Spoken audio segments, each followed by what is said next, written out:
कि आपने जो बातें की, अल्लाह करे ऐसा ही हो, लेकिन कि जो इस वक्त हालात हैं और जिस तरह से इदारे जो हैं उनमें इस वक्त सूरत हाल है और जो एक नया तनाव पैदा हो रहा है, तो हकीकत यह है कि ये इमरान खान का खौफ है जिसकी वजह से इस तरह की बातें कर रहे हैं, क्योंकि इमरान खान जो सियासत कर रहे हैं वो किसी और ही लेवल की है।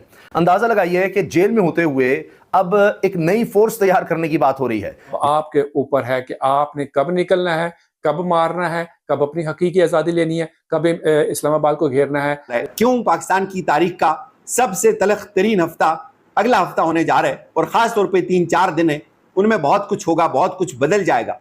चीफ ने कल रात अपने 225 करप्ट जो टोला है, इसकी तस्वीरें भी आपकी स्क्रीन के ऊपर चल रही हैं, उनके साथ मिलकर ये मीटिंग की है। उस मीटिंग के बाद जिसमें ये तय किया गया है कि 30 दिन तक अगर हालात कंट्रोल में रहते हैं तो फिर ठीक है, अगर नहीं तो फिर हम मार्शल लॉ लगा देंगे 30 दिन के बाद। आज की तारीख से आप नोट कर लें, सिर्फ लाहौर डिवीजन से कहा जा रहा है कि 2 लाख लोग मजीद तहरीक इंसाफ में शमूलियत इख्तियार करेंगे। आप अंदाजा लगाइए। तो पहली सबसे मकबूल जमात है, फिर इन्होंने नौजवानों की एक फोर्स तैयार की, तो अब एक नई फोर्स तैयार हो रही है। इसकी पहली दफ़ा मेरा ख्याल है ऋषि जो है वो एक बगावत की स्टेज में है।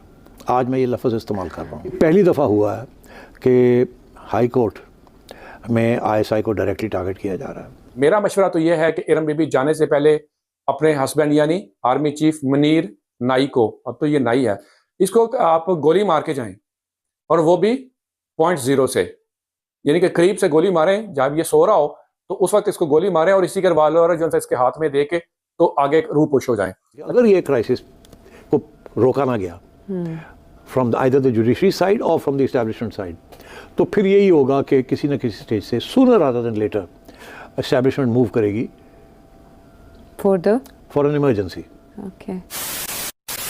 नमस्कार दोस्तों, जय हिंद। जैसा कि आपने देखा, पाकिस्तान में कभी भी मार्शल लॉ यानी फौजी शासन लागू हो सकता है, क्योंकि पाकिस्तान की हालत दिन पर दिन खराब होती जा रही है। इमरान खान के सामने पाक आर्मी झुकती नजर आ रही है। आज इमरान खान के सपोर्ट में पूरी आवाम अपने फौज के खिलाफ खड़ी हो गई है। पाकिस्तान से खबर ये निकल के आई है कि पाक आर्मी जल्द मार्शल लॉ पाकिस्तान में कभी भी लागू कर सकता है। दुनिया भर में कई देशों में मार्शल लॉ लागू किया जा चुका है। आर्थिक संकट के बाद बेकाबू हुई जनता के कारण श्रीलंका में लगाया गया था। जंग की शुरुआत होने के बाद यूक्रेन में भी लागू हुआ था। सेकेंड वर्ल्ड वॉर के बाद जर्मनी और जापान सेना ने देश का कमांड संभाला था। वही पाकिस्तान में 4 बार मार्शल लॉ लागू किया जा चुका है। मार्शल लॉ लागू होने के बाद वहां की आवाम सड़कों पे घूम सकती है या नहीं, ये सब सेना तय करती है। इसके अलावा सिविल लॉ पर रोक लग जाती है, कोर्ट बंद हो जाती है, नागरिकों का अधिकार छीन लिया जाता है। आर्मी कभी भी किसी को जेल में डाल सकती है। जो नागरिक इसका विरोध करते हैं उन्हें मिलिट्री कोर्ट में पेश किया जाता है और उस पर मुकदमा चलाया जाता है। आइए हम पूरी वीडियो देखते हैं।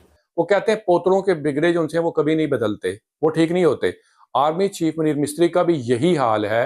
ये बदलने वाला नहीं है, ये साइको हो चुका है, जिसको आप नफ्सियाती मरीज कहते हैं, कैंसर का मरीज हो चुका है, साइकोपैथ है।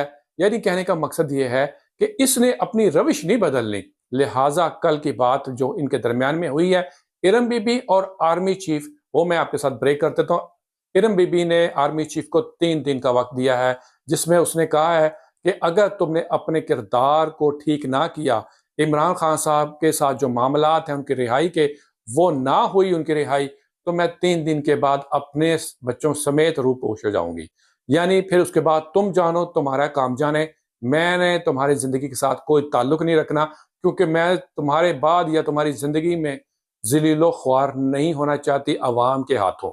लिहाजा उसने 3 दिन की वार्निंग दी है। नाज़रीन, अब देखते हैं कि ये आयत 3 दिन के बाद अपनी बात पे कायम रहती है कि नहीं। मेरा मशवरा तो ये है कि इरम बीबी जाने से पहले अपने हस्बैंड यानी आर्मी चीफ मुनीर नाई को, अब तो ये नाई है, इसको आप गोली मार के जाएं, और वो भी .0 से, यानी कि करीब से गोली मारें। जब ये सो रहा हो तो उस वक्त इसको गोली मारें और इसी के रिवाल्वर जो है इसके हाथ में दे के तो आगे रूह पुश हो जाएं। और वो ऐसा शख्स जब एक सांस लेता है तो वो अपनी जगह पे, चाहे उसकी जिंदगी को खतरा क्यों ना लाक हो जाए, लेकिन वो उसके ऊपर खड़ा रहता है और डटा रहता है। और आज तक देख लें, उसने किसी एक जर्नैल की भी नहीं सुनी। आर्मी चीफ ने बारहा मरतबा पैगामात भेजे, 2 मरतबा जेल में मिलने गया, लेकिन उसके बावजूद वो उसने अपना स्टांस नहीं चेंज किया। तो फिर ये क्या नवाज शरीफ के लिए, जरदारी के लिए, इन चोरों के लिए इन असद कैसर को कहेगा या अली अमीन गंडापुर को कहेगा? आप अपनी आंखों से देख नहीं रहे कि ये क्या हो रहा है? ये क्या इमरान खान साहब ऐसे हैं?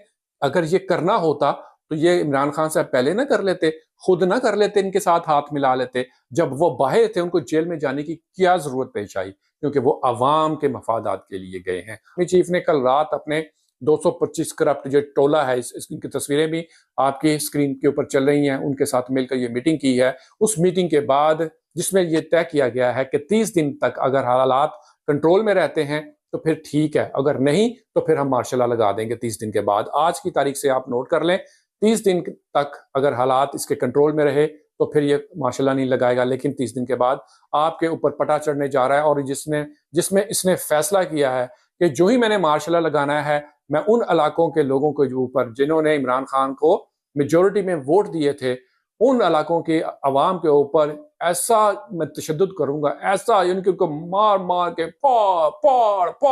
पटाख मार मार के उनको मैं सड़कों पे लहूलुहान करवाऊंगा और उनको मैं बताऊंगा कि तुम इमरान खान के हामी कैसे हो, तुमने वोट कैसे दिए हैं। और मैं उनको मार मार के उनके पिछवाड़े गायब करवा दूंगा, उनको जेलों में हमेशा के लिए पकवा दूंगा, फांसियां दे दूंगा, गोलियां सड़कों पे मरवा दूंगा उनको। एक मरतबा ये मैं मार्शल लॉ लगा दूं। इसी सिलसिले में मीटिंग के फौरन बाद उसने कॉल लगाई है काजी फायज फराडिया को और उसको बताया है कि मेरा ये प्रोग्राम है। तो आगे से उसने यस सर कहा है। उसने कहा कि आप फिक्र ही नहीं करें, मैं आपके साथ हूं, अगर आप जो कहेंगे मार्शल लॉ लगाने कहेंगे मैं उसकी मंजूरी दूंगा, क्योंकि chief justice of supreme court की मंजूरी की जरूरत होती है मार्शल लॉ लगाने से पहले। बात इस वक्त इमरजेंसी तक जा पहुंची है, बात इस वक्त मार्शल लॉ तक जा पहुंची है और इस वक्त ये बातें भी जेरे गर्दिश हैं कि कुछ जगहों के ऊपर मिन्नतें तरले भी शुरू हो चुके हैं। ये सब क्या हो रहा है?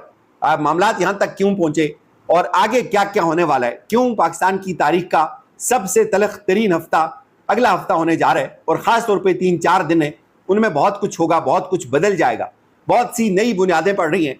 और आज इस्लामाबाद हाई कोर्ट ने जो किया और पाकिस्तान की तारीख में, पाकिस्तान की जुडिशरी की तारीख में आज पहली दफ़ा इस्लामाबाद हाई कोर्ट ने अब ये कहा है कि इन तमाम केसेस की जो कार्रवाई होगी वो बराह रास्त दिखाई जाएगी। अब ये मामला यहाँ तक क्यों पहुँचा, यहाँ तक हालात क्यों पहुँचे कि अब बात ये हो रही है कि यहाँ पे इमरजेंसी लग सकती है अगर कोई फरीक पीछे ना हटा।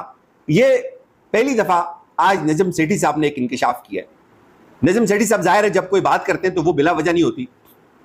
उन्होंने आज ये कहा जी कि अगर कोई एक फरीक पीछे ना हटा, यानी उन्होंने कहा कि अगर जज पीछे ना हटे या इमरान खान साहब पीछे ना हटे और ये क्राइसिस इसी तरह आगे बढ़ता रहा तो ऐन मुमकिन है कि इस्टेब्लिशमेंट जो है वो इमरजेंसी लागू कर दे। उन्होंने ये भी कहा कि अगर चूंकि 3-4 तगड़े फरीक हैं, एक फरीक इस वक्त जो सबसे ताकतवर फरीक है मुझे ये लगता है कि वो इमरान खान है। उन्होंने कहा कि अगर इमरान खान साहब पीछे ना हटे तो इस्टेब्लिशमेंट इमरजेंसी लगा सकती है। अगर खुद इस्टेब्लिशमेंट पीछे ना हटी, अगर जजेस पीछे ना हटे और इनमें से कोई एक फरीक भी अगर थोड़ा सा भी ठंडा ना हुआ तो ये मामलात ऐसे नहीं चल सकेंगे, मुल्क में इमरजेंसी लग जाएगी। अब आप ये सोचें कि एक जमहूरी मुल्क है जहां पे अभी इलेक्शंस हुए हैं और 3 महीने भी अभी नहीं हुए, पहला बजट अभी हुकूमत नहीं दे सकी और उससे पहले इमरजेंसी की बातें चल पड़ी हैं। जैसा कि आपने देख ही लिया, ये वही इमरान खान है जिसे पाकिस्तान की फौज खुद लेकर आई थी और आज फौज के गले की हड्डी बनकर फंस गई है। एक तरफ पाकिस्तान में अलग अलग जगह पर महंगाई को लेकर प्रोटेस्ट हो रहे हैं, वहीं दूसरी तरफ पीओके में भी बड़ा प्रदर्शन हो रहा है कि हमारी मांगे पूरी करो, हमें पाकिस्तान का पार्ट बनकर नहीं रहना है। आपको इसके बारे में क्या कहना है, आप नीचे कमेंट करके हमें बताएं। अगर आपको वीडियो अच्छा लगता है तो हमारे वीडियो को लाइक करें और हमारे चैनल को सब्सक्राइब करें। आज के लिए इतना ही। जय हिंद।